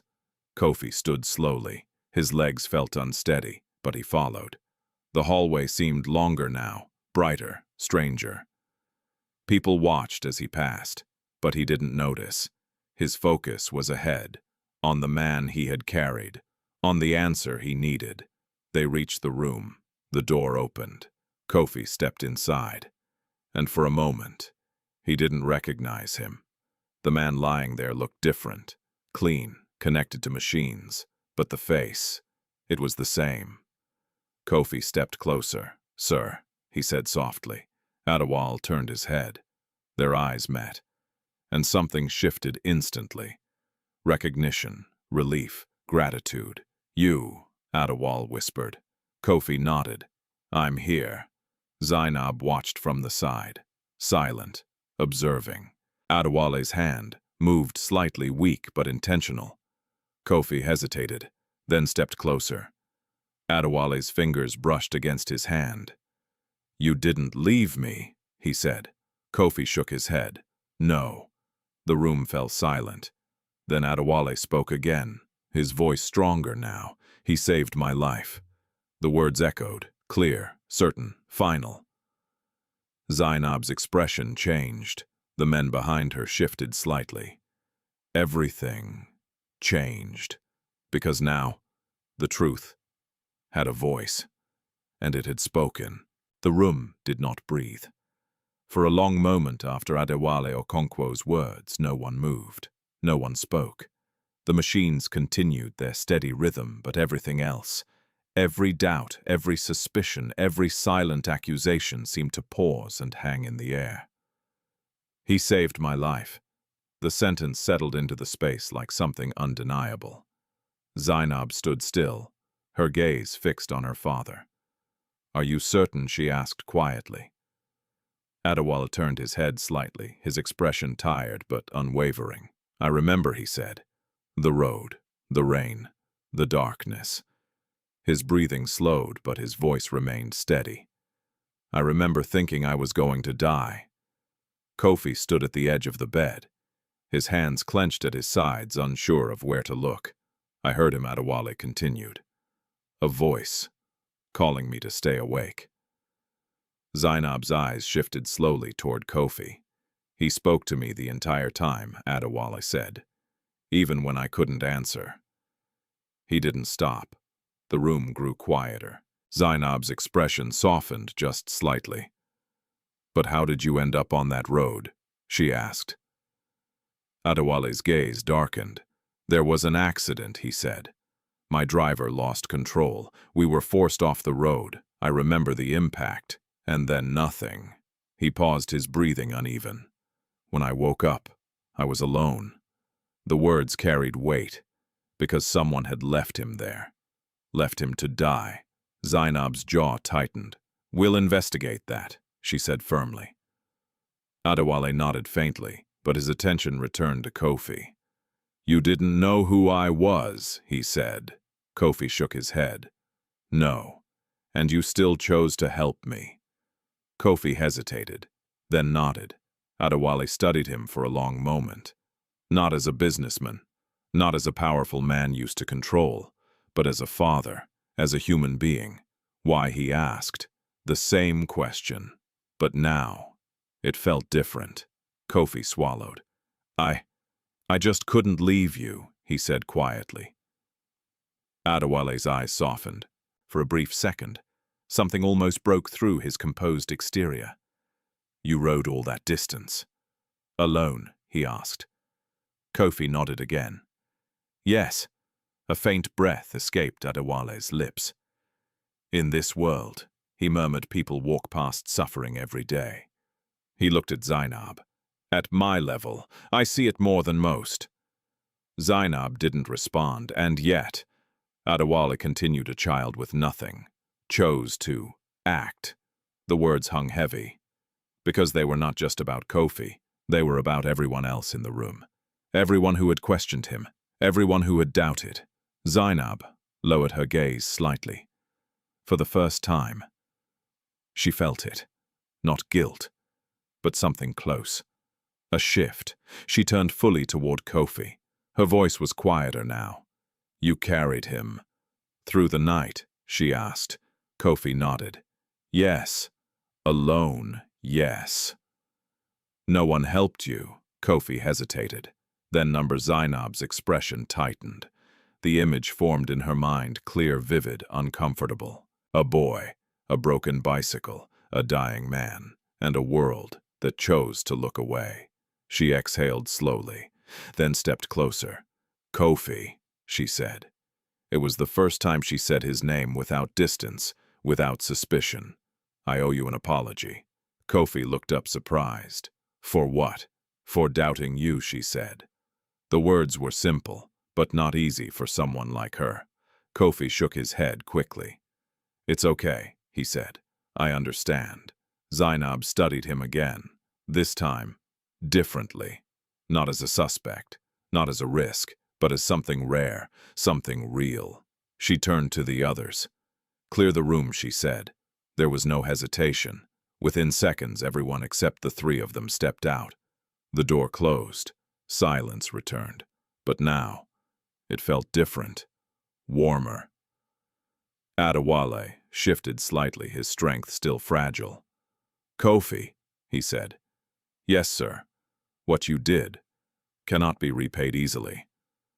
Kofi lowered his gaze. "I didn't do it for that." Adewale smiled faintly. "I know." He paused. "But that does not mean it will go unnoticed." Kofi didn't respond, because he didn't know how. Adewale looked at Zainab, then back at Kofi. "You will not return to the streets," he said. The statement was not a suggestion. It was a decision. Kofi blinked. What you will stay," Adewale continued. "You will go to school. You will have a place to live. You will have everything you need." Kofi's chest tightened. The words felt too big, too sudden. I don't need that," he said softly. Zainab frowned. "You don't need it," she repeated. Kofi shook his head. "I mean, I survived before. I can still." "No," Adewale interrupted gently. "This is not about survival." Kofi looked at him. "This is about giving you the life you deserve." Silence. Kofi's mind struggled to catch up.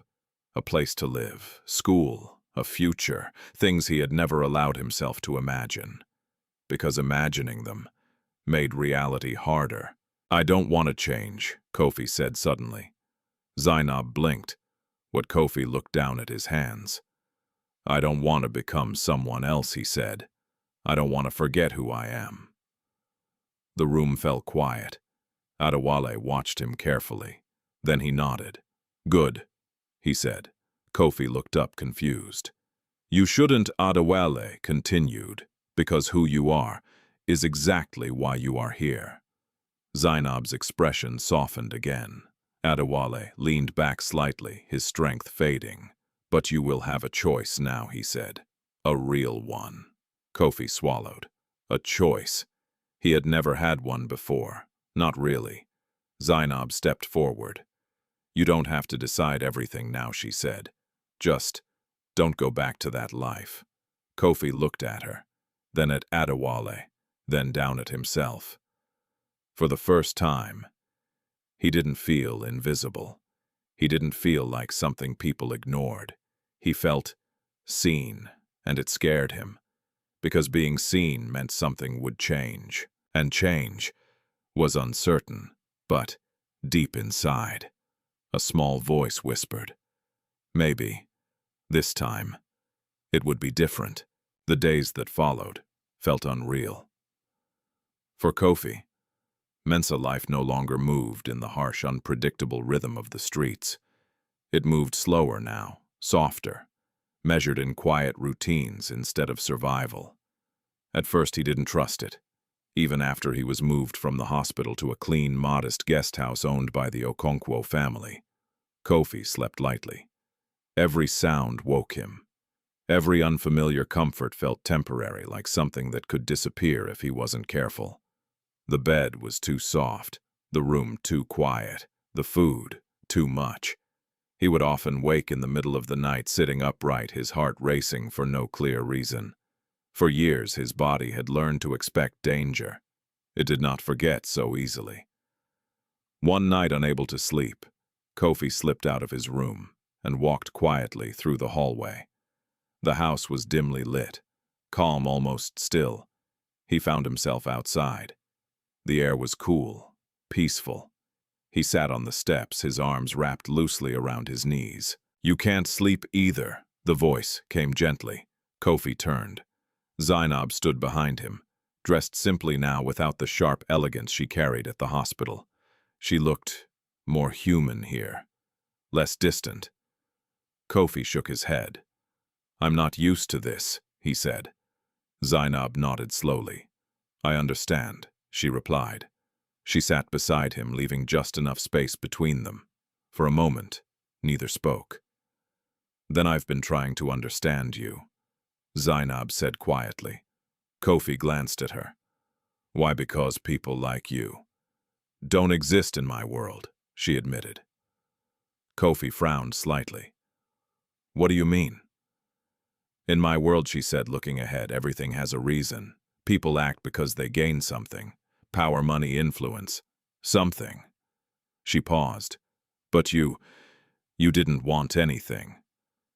Kofi thought about that, then shrugged slightly. I just did what felt right. Zainab turned to look at him. That's exactly what I mean, she said. Silence returned, but it wasn't uncomfortable. It was understanding. Inside the house, Adewale Okonkwo was recovering, slowly but steadily. The doctors had been clear he had survived something that should have ended his life, and while medical care had played its part, everyone knew that without Kofi's actions there would have been nothing to treat. On the third day after the surgery, Adewale insisted on seeing Kofi again. This time he was stronger, sitting upright, aware, in control. Kofi entered the room, hesitantly. Sir, Adewale smiled faintly. No need for sir, he said. Come closer. Kofi stepped forward. Adewale studied him carefully. You look different, he said. Kofi glanced down at his clean clothes. I feel different, he admitted. Adewale nodded. That's what happens when life changes, he said. Kofi hesitated. I'm not sure I want it to change too much, he said. Adewale raised an eyebrow slightly. Why, Kofi took a breath. Because I don't want to forget what it feels like, he said. What feels like? To struggle, Kofi replied. To be hungry, to be ignored. The words were simple, but they carried something deeper. If I forget that, Kofi continued, then I might become like everyone else. Adewale leaned back slightly, considering his words. And what is everyone else? He asked. Kofi hesitated. People who walk past, he said quietly. The room fell silent. Adewale exhaled slowly, then nodded. You're right, he said. Kofi looked up, surprised. But you're also wrong, Adewale added. Kofi frowned slightly. How you think having more will change who you are, Adewale said. But it doesn't have to. He leaned forward slightly. It only reveals who you truly are. Kofi listened. You were kind when you had nothing, Adewale continued. That means you can be kind when you have everything. The words settled into Kofi slowly, different from anything he had heard before. Zainab, standing near the door, watched quietly. Adewale turned to her. Prepare everything, he said. She nodded, then looked at Kofi. This isn't charity, she said. Kofi blinked. It's responsibility, she added. You gave something no one else did. Kofi lowered his gaze slightly. I didn't give anything, he said. Zainab shook her head. You gave him time, she said. And sometimes, that's everything. Days later, a small gathering was arranged. Not large, not public, but important, Adewale insisted. Kofi stood near the front, his posture uncertain, his hands slightly tense at his sides. The room was filled with a few key people, family, trusted staff, and a handful of individuals who mattered. Zainab stood beside her father, strong, composed, but no longer distant. Adewale stepped forward slowly. His presence alone commanded silence. I have spent my life building things he began. Companies, systems, power. He paused. But a few days ago, I was reminded of something far more important. His gaze moved to Kofi. A boy with nothing chose to give everything. The room remained silent, not for reward. Adewale continued, not for recognition. He stepped closer, but because it was right. Kofi looked down, uncomfortable with the attention. Adewale reached into his jacket. Then he placed something in Kofi's hand, a small envelope. Kofi looked at it, then back at him. I don't want money, Kofi said quickly. Adewale smiled slightly. It's not money, he said. Kofi opened it slowly. Inside documents, school registration, a place to stay, a future. Kofi's hands trembled slightly. "This is your beginning," Adewale said. Kofi looked up. "What if I fail?" he asked quietly. Adewale shook his head. "You already succeeded," he said. Zainab stepped forward. "And you won't be alone," she added. Kofi looked at her, then at the paper, then back at them. For the first time, he allowed himself to imagine something more. Not survival, but life. Real life. He took a deep breath, then nodded. "I'll try," he said. Adewale smiled. "That's all I ask." That night Kofi stood outside again. But this time, he wasn't alone, and the road ahead didn't feel endless anymore. Sometimes the world teaches us that only the strong survive, that only the wealthy matter, that only those with power can change lives. But this story reminds us of something deeper. A boy with nothing changed everything, not because he was strong, not because he was rich, but because he chose not to walk away. In a world where people often wait for someone else to act, Kofi didn't. And because of that, a life was saved, a future was created, and a truth was revealed. Kindness is not measured by what you have, but by what you choose to give. So now I want to ask you, if you were in that moment, would you stop? Would you help, or would you walk away? Tell me in the comments where you're watching from, and what time it is right now. If this story touched your heart, don't forget to like, share, and subscribe, because stories like this remind us of who we can be, even in the hardest moments. And maybe, just maybe, the next time you see someone in need, you'll choose to be the difference.